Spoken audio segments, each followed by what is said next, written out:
इस वक्त की बड़ी खबर आपको बता रहे हैं, सीधा राजधानी भोपाल से बड़ी अपडेट आ रही है बीजेपी खेमे से। दतिया में बीजेपी ने बड़ा एक्शन लिया है। दतिया उपचुनाव में हार के बाद पार्टी का बड़ा एक्शन, जिला बीजेपी की पूरी कार्यकारिणी को भंग कर दिया गया है।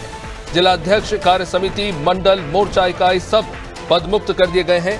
प्रदेश अध्यक्ष हेमंत खंडेलवाल के निर्देश पर ये कार्रवाई की गई है। हमारे साथ हमारे पॉलिटिकल एडिटर मनोज वर्मा इस वक्त जुड़ चुके हैं। मनोज जी, जैसा कि हम सुबह चर्चा कर रहे थे कि इसी तरह की शायद कार्रवाई हो सकती है, जो बड़ी बैठक हुई थी मुख्यमंत्री निवास पर, और आखिरकार वही हुआ।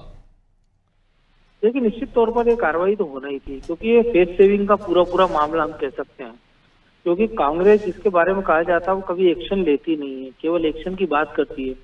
उसने अब जो पूर्व विधायक थे, जिनके कारण ये उपचुनाव हो रहा था, राजेंद्र भारती, जिनको सजा हुई थी 3 साल की जी, उनको कांग्रेस ने गिनती के पहले ही सस्पेंड कर दिया था पार्टी से। जी, बीजेपी की जब हार हुई तो आज दिन भर सुबह से मैराथन बैठकों का दौर चला। सीएम हाउस में मुख्यमंत्री खुद मौजूद थे। इसके बाद प्रदेश अध्यक्ष, जिला अध्यक्ष, तमाम सारे लोगों को बुलाया गया। तो 2 लोगों की एक कमेटी बनाई गई थी, फैक्ट फाइंडिंग, जो ये बताने वाली थी कि हार के कारण क्या है।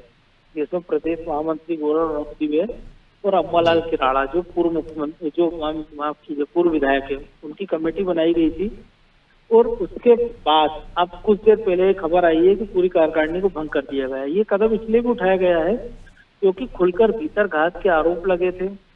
कुछ जो आशुतोष तिवारी, उन्होंने कल ही जो चुनाव के नतीजे आ रहे थे और पूरी तरह डिक्लेयर नहीं हुआ था, तभी उन्होंने कहा था ये लोगों के ऊपर न सोचना चाहिए पार्टी को, जो पार्टी को माँ बोलते हैं और माँ से गद्दारी करते हैं।